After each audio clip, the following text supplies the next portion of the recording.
மேஷ ராசி நேயர்களை இந்த வீடியோ உங்களுக்கே தற்செயலா வந்ததுன்னு நினைக்காதீங்க. இப்போ நீங்க இதை பார்த்துட்டு இருக்கீங்க அப்படின்னா அதுக்கு பின்னாடி ஒரு காரணம் இருக்கு. சமீப காலமா மனசுல ஏதோ ஒரு குழப்பம், எப்ப என் வாழ்க்கை சரியான பாதைக்கு போகும்னு ஒரு கேள்வி. அந்த பதிலை தேடிதான் இப்போ நீங்க இங்க வந்திருக்கீங்க. நம்ம எல்லாரும் ஒரே மாதிரி இல்லைங்க, ஒவ்வொருத்தருக்கும் ஒரு தனி பாதை இருக்கு. சில நேரம் அது நம்ம கைக்கு எட்டாத மாதிரி தோணும், சில நேரம் வாழ்க்கை நம்மளை சோதிக்கும். ஆனா அந்த நேரத்துல நம்மளை காப்பாத்தி வழி நடத்த ஒரு சக்தி இருக்குது. அதுதான் நம்மளுடைய குலதெய்வம். பல தடவை கடைசி நிமிஷத்துல விஷயங்கள் சரியாக இருக்கலாங்க, அது எல்லாம் சும்மா இல்ல, அதுக்கு பின்னாடி குலதெய்வ அருள் தான் காரணமா இருக்கு. இந்த பலன்கள் உங்களுக்கு உண்மையிலேயே வேலை செய்யணும்னா இந்த நிமிஷத்துல ஒரு சின்ன விஷயம் செய்யுங்க. கமெண்ட் பாக்ஸ்ல உங்க குலதெய்வத்துடைய பெயரை எழுதுங்க. தெரியலனா உங்களுக்கு பிடிச்ச தெய்வத்துடைய பெயரை எழுதுங்க, மனசார எழுதுங்க. அந்த நம்பிக்கை தான் இந்த பலனோட சக்தி. இன்னும் நம்ம சேனலை சப்ஸ்கிரைப் பண்ணாமல் இருந்தீங்க அப்படின்னா மறக்காமல் சப்ஸ்கிரைப் பண்ணிவிட்டு அப்படியே பக்கத்தில் இருக்கக்கூடிய பெல் ஐக்கானையும் கிளிக் பண்ணிக்கோங்க. அப்போ தான் நாங்கள் போடுற ஒவ்வொரு வீடியோ பதிவும் உங்களுக்கு வந்துட்டே இருக்கும். வாங்க வீடியோக்குள்ளே போகலாம். அன்பும் நம்பிக்கையும் நிறைந்த மேஷ ராசி நேயர்களுக்கு வணக்கம். உங்களுடைய வாழ்க்கையில நீண்ட நாட்களா ஒரு கேள்வி ஓடிக்கிட்டே இருக்கலாம், என்னுடைய நல்ல காலம் எப்போது தொடங்கும் அப்படின்ட்டு. கடந்த சில மாதங்களா நீங்க நினைச்சது ஒண்ணு, நடந்தது வேறொன்னா இருந்திருக்கலாம். மனதில் வைத்த கனவுகள் தள்ளி போயிருக்கலாம், நம்பிக்கை வைத்தவர்கள் விலகி இருக்கலாம், கடினமாக உழைத்தும் அதற்கேற்ற பலன் கிடைக்கவில்லையே அப்படிங்கிற ஒரு ஏக்கம் கூட உங்களை வாட்டி இருக்கலாம். ஆனா ஒரு விஷயத்த மறந்துடாதீங்க, மேஷ ராசிக்காரர்களின் மிகப்பெரிய பலம் அப்படின்னா எத்தனை முறை விழுந்தாலும் மீண்டும் எழும் மன வலிமை. அதனாலதான் இன்று வரை நீங்கள் தோற்று போகவில்லை. வாழ்க்கை உங்களை சோதிச்சிருக்கலாம், ஆனா உங்களை உடைக்க முடியலைங்க. இனி வரக்கூடிய நாட்கள்ல உங்களுக்கு ஒரு திருப்பு முனை நாட்களா அமையக்கூடியதுக்கா வாய்ப்பு இருக்குதுங்க. சில கிரக மாற்றங்கள் உங்க வாழ்க்கையில புதிய சிந்தனைகளையும் புதிய முயற்சிகளையும் புதிய வாய்ப்புகளையும் கொண்டு வரலாம். ஆனால் அந்த வாய்ப்புகளை வெற்றியாக மாற்றுவது உங்கள் முயற்சியும் சரியான முடிவுகளுமே.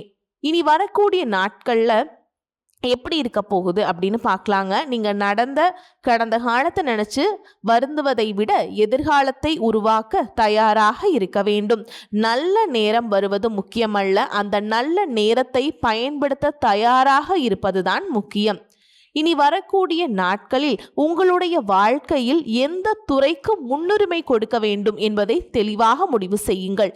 பணமா, தொழிலா, வேலையா, குடும்பமா, உறவுகளா? ஒரு தெளிவான இலக்கை மனதில் வைத்து செயல்பட தொடங்கினால் இனி வரக்கூடிய நாட்களில் நீங்கள் பல மாற்றங்களை உணரலாம். மேஷ ராசி அஸ்வினி நட்சத்திரம், பரணி நட்சத்திரம் மற்றும் கார்த்திகை நட்சத்திரம் 1ஆம் பாதம்ல பிறந்தவங்களுக்கு இந்த காலகட்டத்தில் கிரக நிலைகள் சில முக்கியமான சூட்சுமங்களை வழங்குகின்றன. சிலருக்கு புதிய மனிதர்களின் அறிமுகம் வாழ்க்கையை மாற்றும் வாய்ப்பை உருவாக்கலாம். சிலருக்கு நின்று போன பண வரவுகள் மீண்டும் வரலாம். சிலருக்கு தொழிலில் புதிய வளர்ச்சி தொடங்கலாம். இன்னும் சிலருக்கு மனதில் இருந்த குழப்பங்கள் மெதுவாக விலக ஆரம்பிக்கலாம். ஆனால் இதே நேரத்தில் செலவுகளில் கட்டுப்பாடு மிகவும் அவசியம். யாரையும் கண்மூடித்தனமாக நம்பி பணம் கொடுப்பது, பெரிய முதலீடுகள் செய்வது, அவசர முடிவுகள் எடுப்பது போன்றவற்றில் கவனம் தேவை. குடும்பத்தில் சிறிய கருத்து வேறுபாடுகள் வரலாம், ஆனால் பொறுமையுடனும் நிதானமான பேச்சாலும் அவற்றை எளிதாக சமாளிக்க முடியும். இனி வரக்கூடிய நாட்களில் நினைவில் வைத்துக் கொள்ள வேண்டிய மிக முக்கியமான வார்த்தை, அவசரம் வேண்டாம், ஆனால் முயற்சியை நிறுத்தாதீர்கள். ஏனென்றால் வாழ்க்கை உங்களுக்காக ஒரு புதிய கதவை திறக்க தயாராக இருக்கிறது. அந்த கதவை திறந்து உள்ளே நடந்து செல்வது மட்டும் உங்கள் கையில் உள்ளது. இந்த வீடியோவில் தொடர்ந்து எந்த கிரக பெயர்ச்சி உங்களுக்கு அதிக நன்மை தருகிறது, தொழில் மற்றும் பணவரவில் என்ன மாற்றங்கள் வரப்போகின்றன, யாரை நம்பலாம், யாரிடம் எச்சரிக்கையாக இருக்க வேண்டும், காதல், திருமணம், குடும்ப வாழ்க்கையில் என்னென்ன பலன்கள் காத்திருக்கின்றன, இந்த மாதம் செய்ய வேண்டிய மிக முக்கியமான பரிகாரங்கள் என்ன, எல்லாவற்றையும் விரிவாக பார்க்கலாம். மேஷராசி நேயர்களே, இந்த காலகட்டத்தில் நடைபெறும் முக்கியமான கிரக பெயர்ச்சிகள் உங்கள் தொழில் மற்றும் பொருளாதார வாழ்க்கையில் புதிய அத்தியாயத்தை தொடங்கும் வாய்ப்பை உருவாக்குகின்றன. செவ்வாய் மிதுன ராசிக்கு பெயர்ச்சி அடைவது உங்களுக்குள் இருந்த தயக்கத்தை குறைத்து தைரியத்தையும் செயல்திறனையும் அதிகரிக்க உதவக்கூடும். நீண்ட நாட்களாக மனதில் இருந்த திட்டங்களை செயல்படுத்தும் உற்சாகம் உண்டாகும். இதுவரை என்னால் முடியுமா என்று யோசித்த நீங்கள் இனி முயற்சி செய்ய செய்து பார்க்கலாம் என்ற மனநிலைக்கு மாறலாம். அதேபோல் புதன் குரு இணைவு அறிவு, திட்டமிடல், குடும்ப ஆதரவு போன்றவற்றில் சாதகமான சூழலை உருவாக்கும். கல்வி, தகவல் தொடர்பு, நிர்வாகம், விற்பனை, ஐடி, வணிகம் போன்ற துறைகளில் இருப்பவர்களுக்கு இது நல்ல முன்னேற்ற காலமாக அமையலாம். வேலை தேடி கொண்டிருப்பவர்களுக்கு எதிர்பாராத அழைப்பு அல்லது நேர்முக தேர்வு வாய்ப்பு கிடைக்கலாம். ஏற்கனவே வேலை செய்து கொண்டிருப்பவர்களுக்கு மேல் அதிகாரிகளின் கவனம் கிடைக்கலாம். உங்கள் உழைப்பிற்கு அங்கீகாரம் கிடைக்கும் வாய்ப்பும் இருக்கும். புதிய பொறுப்புகள் வழங்கப்படலாம். சுய தொழில் மற்றும் வியாபாரம் செய்பவர்களுக்கு புதிய வாடிக்கையாளர்கள் அறிமுகம் ஆகலாம். பழைய வாடிக்கையாளர்கள் மீண்டும் தொடர்பு கொள்ளலாம். நின்றிருந்த வருமானம் மெதுவாக சீராக தொடங்கலாம். ஆனால் நினைவில் கொள்ள வேண்டிய மிக முக்கியமான விஷயம் ஒன்று என்னவென்றால், சுக்கிரன் நீச்ச நிலையை அடைவதால் தேவையற்ற ஆடம்பர செலவுகள், அவசர முதலீடுகள், யாரையும் முழுமையாக நம்பி பணம் கொடுப்பது போன்றவற்றில் கவனம் அவசியம். பெரிய கடன் வாங்குவது, அதிக முதலீடு செய்வது, ஆவணங்களை சரிபார்க்காமல் கையெழுத்திடுவது, யாருக்காகவும் ஜாமீனுக்கு நிற்பது, இவற்றை முடிந்தவரை தவிர்ப்பது நல்லதுங்க. பொருளாதார ரீதியாக ஒரு விஷயம் மட்டும் நினைவில் வைத்துக் கொள்ளுங்கள். வருமானம் அதிகரிப்பது வெற்றி அல்ல, சேமிப்பு அதிகரிப்பதுதான் உண்மையான முன்னேற்றம். இந்த காலகட்டத்தில் கிடைக்கும் ஒவ்வொரு வாய்ப்பையும் பொறுமையாக பயன்படுத்தினால் எதிர்காலத்தில் அது பெரிய வளர்ச்சிக்கான அடித்தளமாக அமையலாம். நீண்ட நாட்களாக கிடைக்காமல் இருந்த பணம் கைக்கு வரலாம். சிலருக்கு வீடு, நிலம், வாகனம் போன்ற சொத்துக்கள் தொடர்பான நல்ல முன்னேற்றம் ஏற்படலாம். ஆனால் அதே நேரத்தில் வெற்றி கிடைக்க ஆரம்பித்தவுடன் அனைவரையும் நம்ப வேண்டாம். உங்கள் வளர்ச்சியை மனப்பூர்வமாக பாராட்டுபவர்கள் சிலரே இருப்பார்கள். சிலர் சிரித்து பேசினாலும் உங்கள் முடிவுகளை திசை திருப்ப முயற்சி செய்யலாம். எனவே இந்த காலகட்டத்தில் நம்பிக்கை வையுங்கள், ஆனால் ஆராயாமல் யாரையும் நம்பாதீர்கள். அதுதான் உங்களுக்கு மிகப்பெரிய பாதுகாப்பாக இருக்கும். இந்த காலகட்டத்தில் நீங்கள் உணரக்கூடிய மிகப்பெரிய மாற்றம், நான் இதுவரை நினைத்ததை விட என்னால் அதிகம் சாதிக்க முடியும் என்ற தன்னம்பிக்கைங்க. இனி காதல், திருமணம், குடும்பம், உடல்நலம், வாழ்க்கை மாற்றும் உறவுகள் இதையெல்லாம் பற்றி விரிவாக பார்க்கலாங்க. வாழ்க்கையில் பணம் சம்பாதிக்கிறது முக்கியம். ஆனால் மன நிம்மதியை தரும் உறவுகள் இல்லை என்றால் அந்த வெற்றியும் முழுமையாக உணர முடியாது. கடந்த சில மாதங்களாக உங்கள் உறவுகளில் சில சோதனைகள் ஏற்பட்டிருக்கலாம். நீங்கள் அதிகமாக நேசித்தவர்கள் உங்களை புரிந்து கொள்ளாமல் போயிருக்கலாம். சிலருக்கு நண்பர்களின் விலகல், சிலருக்கு காதல் ஏமாற்றம், இன்னும் சிலருக்கு குடும்பத்தில் கருத்து வேறுபாடுகள் மனவேதனையை ஏற்படுத்தி இருக்கலாம். ஆனால் இந்த நிலைகளில் மெதுவான மாற்றத்தை உருவாகக்கூடிய காலமாக அமையலாம். குடும்ப வாழ்க்கையை பொறுத்தவரைக்கும் குடும்ப உறுப்பினர்களுடன் அதிக நேரம் செலவிட முயற்சி செய்யுங்கள். சில நேரங்களில் நாம் பேசாமல் இருப்பதே பெரிய பிரச்சனையாக மாறிவிடும். மனதில் இருப்பதை கோபமாக அல்ல அன்பாக பகிர்ந்தால் பல தவறான புரிதல்கள் விலகும். நீண்ட நாட்களாக பேசாமல் இருந்த உறவினர் ஒருவர் மீண்டும் தொடர்பு கொள்ளலாம். சில குடும்பங்களில் நல்ல நிகழ்ச்சியை பற்றி பேச்சுக்கள் தொடங்கலாம். காதல் மற்றும் திருமணம் எப்படி இருக்குன்னு பார்க்கலாங்க. காதலில் இருப்பவர்களுக்கு ஒருவரை ஒருவர் புரிந்து கொள்ளும் மனநிலை அதிகரிக்கலாம். சந்தேகங்களை விட நம்பிக்கையை வளர்த்தால் உறவு வலுவாகும். திருமண வயதில் இருப்பவர்களுக்கு புதிய வரன் அல்லது வாழ்க்கை துணை பற்றிய நல்ல தகவல்கள் வரக்கூடிய வாய்ப்புள்ளது. ஏற்கனவே திருமணமானவர்களுக்கு கடந்த கால மனக்கசப்புகள் குறைந்து மீண்டும் அன்பும் புரிதலும் அதிகரிக்கலாம். ஆனால் ஒரு விஷயத்தை நினைவில் வைத்துக் கொள்ளுங்கள், ஒரு நல்ல உறவு என்பது அதிர்ஷ்டத்தால் மட்டும் உருவாகாது. விட்டு கொடுத்தலும் புரிந்து கொள்ளுதலும் அதற்கு அடித்தளம். புதிய மனிதர்களின் வரவு இந்த காலகட்டத்தில் உங்கள் வாழ்க்கையில் புதிய நபர்கள் அறிமுகமாகலாம். அவர்கள் அனைவரும் ஒரே காரணத்திற்காக வரமாட்டார்கள். சிலர் ஒரு நல்ல நண்பராக வருவார்கள். சிலர் உங்கள் தொழில் வளர்ச்சிக்கு காரணமாக இருப்பார்கள். சிலர் உங்களுக்கு மறைந்திருக்கும் திறமையை வெளிக்கொண்டு வருவார்கள். ஆனால் புதிய உறவுகளை அவசரமாக முடிவு செய்யாமல் காலம் எடுத்துக்கொண்டு புரிந்து கொள்ளுங்கள். அடுத்து உடல்நிலை எப்படி இருக்குன்னு பார்க்கலாங்க. உடல் நலத்தை பொறுத்தவரை வேலைப்பளு மற்றும் அதிக சிந்தனை காரணமாக சோர்வு, தூக்கமின்மை அல்லது மன அழுத்தம் ஏற்படலாம். சரியான நேரத்தில் உணவு, போதுமான தண்ணீர், நடைப்பயிற்சி மற்றும் நல்ல தூக்கம் ஆகியவற்றில் கவனம் செலுத்துங்கள். உடல் கொடுக்கும் சிறிய அறிகுறிகளையும் அலட்சியம் செய்யாதீர்கள். தேவையானால் மருத்துவரின் ஆலோசனையை பெற்றுக் கொள்ளுங்கள்.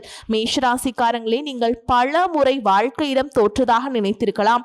ஆனால் உண்மையில் வாழ்க்கை உங்களை தோற்கடிக்கவில்லை. அது உங்களை இன்னும் வலிமையான மனிதராக மாற்றிக்கொண்டிருக்கிறது. இன்று நீங்கள் அனுபவிக்கும் கஷ்டம் நாளை நீங்கள் சொல்லப்போகும் வெற்றி கதையின் முதல் அத்தியாயமாக கூட மாறலாம். எனவே கடந்த காலத்தை நினைத்து வருந்தாதீர்கள், எதிர்காலத்தை நம்புங்கள். நீங்கள் எடுக்கும் ஒவ்வொரு நல்ல முடிவும் உங்களுடைய வாழ்க்கையை ஒரு புதிய உயரத்திற்கு அழைத்து செல்லும். அடுத்து ஆன்மீக பரிகாரங்கள் பற்றி பார்க்கலாங்க. வாழ்க்கையில் எல்லாமே நம்ம நினச்ச மாதிரி நடந்திருந்தால் இறைவன் மீது நம்பிக்கை வைக்க வேண்டிய அவசியமே இருந்திருக்காதுங்க. சில நேரங்களில் வாழ்க்கை நம்மளை சோதிப்பதற்காக அல்ல, நம்மை இன்னும் வலிமையானவர்களாக மாற்றுவதற்காக சில பாதைகளை கடக்க வைக்கிறது. கடந்த காலத்தில் நீங்கள் சந்தித்த கஷ்டங்கள், ஏமாற்றங்கள், மனவேதனைகள், பொருளாதார சிக்கல்கள் இவையெல்லாம் உங்களை உடைக்க வரவில்லை, உங்களுக்குள் இருக்கும் மன வலிமையையும் திறமையையும் வெளிக்கொண்டு வருவதற்காகவே வந்திருக்கலாம். உங்களுடைய முயற்சிகளோடு ஆன்மீக சக்தியையும் இணைத்து கொண்டால் மன நிம்மதியும் தைரியமும் அதிகரிக்கும். நீங்க செய்ய வேண்டிய பரிகாரங்கள் என்ன அப்படின்னு பார்த்தீங்கன்னா, தினமும் விநாயகர் வழிபாடு, அதாவது காலையில் அருகம்புல் வைத்து விநாயகர் பெருமானை வழிபாடு செய்யுங்கள். எந்த ஒரு காரியத்தையும் தொடங்குவதற்கு முன் மனதார வேண்டிக் கொள்ளுங்கள். ஓம் கம் கணபதியே நமக அப்படிங்கிற மந்திரத்தை 21 முறை நீங்க டெய்லி சொல்லலாங்க. அதே மாதிரி சனிக்கிழமைகள்ல சனி பகவான் வழிபாடு, அது எப்படின்னா சனி பகவான் வக்ர நிலையில் இருக்கிறதுனால சனிக்கிழமைகள்ல எள்ளெண்ணெய் தீபம் ஏற்றி வழிபாடு செய்யலாம். இது மன அழுத்தத்தை குறைத்து பொறுமையை அதிகரிக்க உதவும். அடுத்து பிரதோஷ நாட்கள்ல சிவ வழிபாடுங்க. பிரதோஷ தினங்கள்ல சிவபெருமானை வழிபடுவது மனக்கவலைகளை குறைத்து தடைகளை விளக்கக்கூடிய ஆன்மீக பலத்தை தரும். அடுத்ததா குலதெய்வ வழிபாடு. நீண்ட நாட்களாக நிறைவேற்றாத வேண்டுதல்கள் இருந்தால் அவற்றை நிறைவேற்ற முயற்சி செய்யுங்கள். குலதெய்வத்தின் அருள் குடும்பத்தில் ஒற்றுமையையும் மன நிம்மதியையும் அதிகரிக்கும்.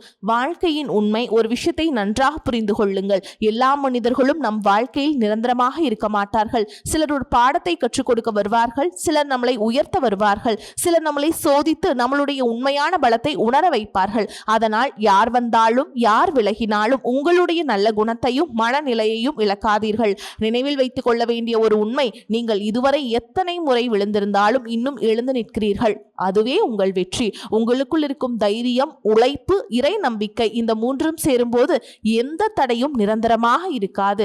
இந்த காலகட்டத்தில் சிலருக்கு புதிய வேலை வாய்ப்பு கிடைக்கலாம், சிலருக்கு தொழில் முன்னேற்றம் ஏற்படலாம், சிலருக்கு குடும்பத்தில் மகிழ்ச்சி அதிகரிக்கலாம், சிலருக்கு மன நிம்மதி கிடைக்கலாம். ஆனால் எல்லோருக்கும் பொதுவாக ஒரு மாற்றம் நிச்சயம் இருக்கிறது. நம்பிக்கை மீண்டும் பிறக்கப் போகிறது. இனி கடந்த காலத்தை நினைத்து வருந்தாதீர்கள். நடக்காததை எண்ணி மனதை சோர்வடைய விடாதீர்கள். உங்களுக்காக இன்னும் நல்ல நாட்கள் காத்திருக்கிறது. உங்களுடைய முயற்சிகளை தொடருங்கள். இறைவன் மீது நம்பிக்கை வையுங்கள். உங்களை நீங்கள் நம்புங்கள். ஒவ்வொரு நாளும் ஒரு சிறிய முன்னேற்றம் செய்தால் கூட அது நாளை பெரிய வெற்றியாக மாறும். தைரியமாக இருங்கள். தன்னம்பிக்கையுடன் செயல்படுங்கள். நல்லதை நினையுங்கள், நல்லதை செய்யுங்கள், நல்லதே நடக்கட்டும். அடுத்ததா உங்களுக்கு அஸ்வினி நட்சத்திரத்துக்கு எப்படி இருக்குன்னு பார்க்கலாங்க.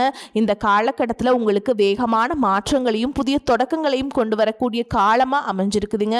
நீண்ட நாட்களாக மனதில் வைத்திருந்த ஒரு முயற்சி மீண்டும் உயிர் பெறும் வாய்ப்பு இருக்குது. கடந்த சில மாதங்களாக நீங்கள் எடுத்த முயற்சிகளுக்கு எதிர்பார்த்த பலன் கிடைக்காமல் மனதில் ஏமாற்றம் இருந்திருக்கலாம். ஆனால் இந்த காலகட்டம் அதே முயற்சிகளுக்கு நல்ல முன்னேற்றம் காணக்கூடிய சூழலை உருவாக்குதுங்க. உங்களை பொறுத்த வரைக்கும் அதிர்ஷ்டம் தரக்கூடிய நாட்கள்னு பார்த்தீங்கன்னா செவ்வாய்க்கிழமை. அதிர்ஷ்டம் தரக்கூடிய நிறம் சிவப்பு. அதிர்ஷ்ட எண்கள் 9. உங்களை பொறுத்த வரைக்கும் பரிகாரம் அப்படின்னா செவ்வாய்க்கிழமைகளில் முருகப்பெருமான வழிபாடு செஞ்சு ஓம் சரவணபவ அப்படிங்கிற மந்திரத்தை 108 முறை ஜபிப்பது மனதை உறுதிப்படுத்தி தைரியத்துடன் செயல்பட உதவும். அவசர முடிவுகளை தவிர்த்து தைரியமாக எடுத்த ஒவ்வொரு முயற்சியும் உங்கள் முன்னேற்றத்திற்கு ஒரு புதிய கதவை திறக்கக்கூடும். அடுத்ததா பரணி நட்சத்திரம். பரணி நட்சத்திரத்தில் பிறந்தவர்கள் எப்போதும் வெளியில் தைரியமாக தெரிந்தாலும் உள்ளுக்குள் நிறைய உணர்வுகளையும் பொறுப்புகளையும் சுமந்து வாழ்பவர்கள். யாரிடமும் எளிதாக தங்களுடைய கஷ்டங்களை பகிர்ந்து கொள்ள மாட்டார்கள். நான் சமாளித்துக் கொள்கிறேன் என்று சொல்லிவிட்டு அமைதியாக போராடுபவர்கள் தான் நீங்கள். கடந்த சில மாதங்களில் உங்கள் வாழ்க்கையில் பல சோதனைகள் வந்திருக்கலாம். எடுத்த முயற்சிகள் தாமதமாகி இருக்கலாம். நம்பிய சிலர் ஏமாற்றி இருக்கலாம். நான் இவ்வளவு உழைத்தும் ஏன் பலன் கிடைக்கவில்லை என்ற கேள்வி பல முறை உங்கள் மனதில் எழுந்திருக்கலாம். ஆனால் இனி வரக்கூடிய நாட்களில் அந்த மனநிலை மாற்றக்கூடிய காலமாக அமைதுங்க. மேலும் உங்களை பொறுத்த வரைக்கும் அதிர்ஷ்டம் தரக்கூடிய எண்கள் அப்படின்னு பார்த்தீங்கன்னா 6ங்க. நீங்கள் வழிபாடு செய்ய வேண்டிய தெய்வம் அப்படின்னு பார்த்தீங்கன்னா வெள்ளிக்கிழமைகளில் மகாலட்சுமி தாயாரை வழிபாடு செய்யுங்க. செவ்வாய்க்கிழமைகளில் முருகப்பெருமானை தரிசித்து ஓம் சரவணபவ எழுதுறது உங்களுக்கு ரொம்பவே நல்லதுங்க. அடுத்ததாக பார்த்தீங்கன்னா கார்த்திகை நட்சத்திரம் 1ஆம் பாதம்ல இருக்கவங்களுக்கு எப்படி இருக்குன்னு பார்க்கலாங்க. உங்களிடம் ஒரு தனித்துவமான குணம் இருக்கிறது. எந்த சூழலையும் தலைகுனிந்து நிற்க நீங்கள் விரும்ப மாட்டீர்கள். உண்மை என்று நம்பியதை தைரியமாக சொல்வீர்கள். ஆனால் அதே நேரத்தில் உங்கள் மனதில் இருக்கும் காயங்களையும் வேதனைகளையும் வெளியில் காட்டாமல் அமைதியாக சுமந்து செல்வீர்கள். கடந்த சில மாதங்களாக உங்கள் வாழ்க்கையில் நடந்த சம்பவங்கள் என் நேரம் எப்போது மாறும் என்ற கேள்வியை உங்களுக்குள் எழுப்பியிருக்கலாம். உழைப்பிருந்தும் தாமதம், நம்பிக்கை இருந்தும் ஏமாற்றம், முயற்சி இருந்தும் முழு பலன் கிடைக்காத நிலை உங்களை சோர்வடைய செய்திருக்கலாம். ஆனால் இனி வரக்கூடிய நாட்களில் உங்கள் வாழ்க்கையில் மெதுவாக நல்ல மாற்றங்களை ஏற்படுத்திய காலமாக அமைஞ்சிருக்குதுங்க. உங்கள் திறமையை வெளிப்படுத்த நல்ல வாய்ப்புகள் கிடைக்குங்க. அலுவலகத்தில் நீங்கள் செய்த உழைப்பை மேலதிகாரிகள் கவனிக்க போகிறாங்க. மேலும் உங்களை பொறுத்த வரைக்கும் பரிகாரம் அப்படின்னு பார்த்தோம்னா, ஞாயிற்றுக்கிழமைகளில் சூரிய பகவானுக்கு நமஸ்காரம் செய்து சிவப்பு அல்லது ஆரஞ்சு நிற மலர்களால் வழிபாடு செய்யுங்கள். செவ்வாய்க்கிழமைகளில் முருகப்பெருமான வழிபாடு செய்கிறது